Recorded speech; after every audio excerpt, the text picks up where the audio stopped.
Hey, Shalom. First and foremost, giving our praises, honor, and glory to Yahweh, Bahashem, Yahweh Shai, Bahashem, Hakwadash. Double honors due to the apostles, the bishops, the elders of Great Millstone, and peace, blessings, safety to y'all elect out there. It's the brother Yeshaya, and this video is going to be, a short video, but nonetheless, I hope it's edifying and uplifting. All right, this is going to be Psalms 91, and one of my favorite chapters as far as salvation, having the Lord protecting us. All right, it's a banger. So without further ado, Psalms 91: He that dwelleth in the secret place of the Most High shall abide under the shadow of the Almighty. Now, what is basically a hiding place? We can go to Isaiah 32 and verse 2. A man shall be as a hiding place from the wind, and a covert from the tempest, as rivers of water in a dry place, and as the shadow of a great rock in a weary land. So the men of the Lord are going to be that hiding place, for his women, and whatever elect, but mostly the women that the Lord is going to bless brothers with. All right, and here's another one, Psalms 32 and 7. Thou art my hiding place. Thou shalt preserve me from trouble. Thou shalt compass me about with songs of deliverance. Salah. So there you go. Okay. So the Lord is our hiding place.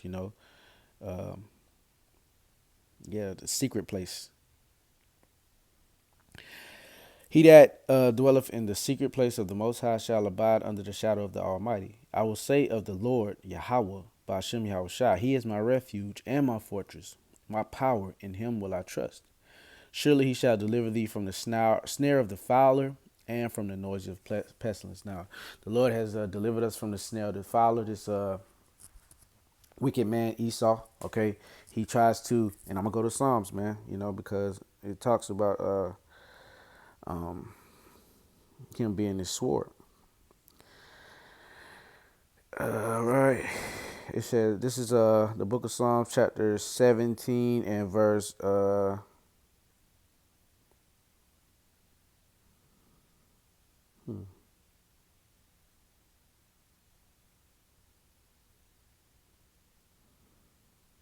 Yeah, 13. Arise, O Lord, disappoint him, cast him down, deliver my soul from the wicked, which is thy sword. So the Lord is using Esau, Edom to play out a lot of judgment in this world, and a lot of Israelites are going to be caught up in it. And Lord willing, we be a part of elect, we're going to escape, the snares of the devil, or the snares of Satan, but the snares of the devil. Esau got this thing sewn up, all right, and like the scriptures say, the elect is going to get out of it. Roughly paraphrasing. I'm just waking up, so my mind has to get jogged. I need to go for a run. So yeah. So let's go back to Psalms 91, man.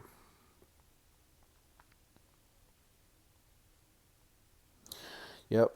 He shall cover thee with feathers, and under his wings shalt thou trust, and his truth shall be thy shield and buckler.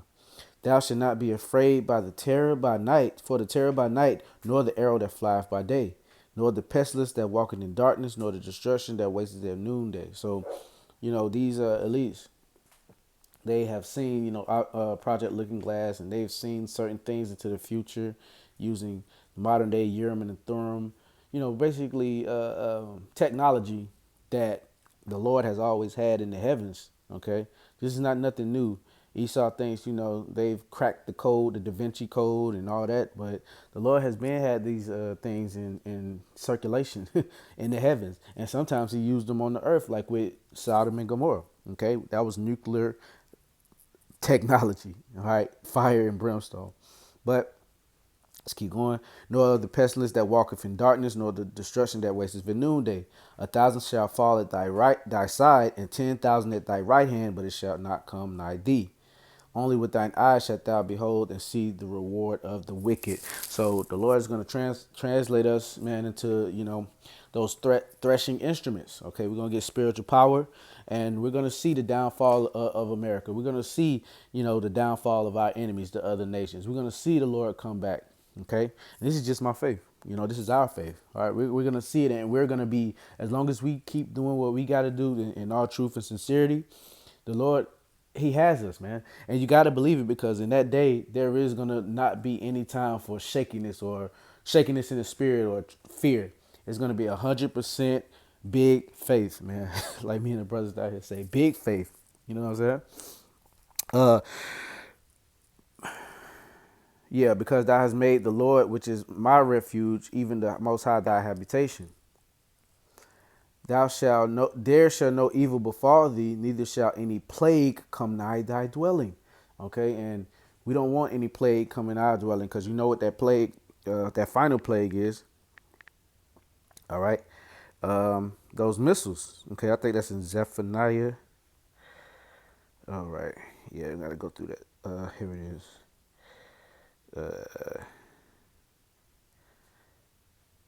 Yeah, here it is, Zechariah 14 and 12. And this shall be the plague wherewith the Lord will smite all the people that have fought against Jerusalem.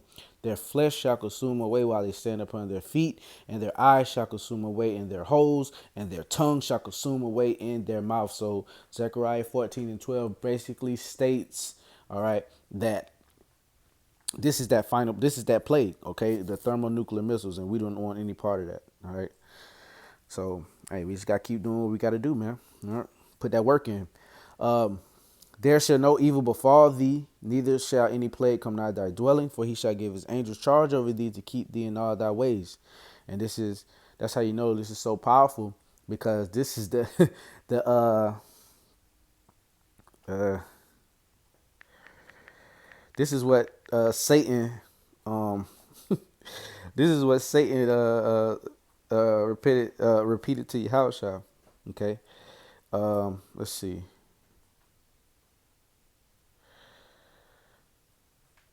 Wait.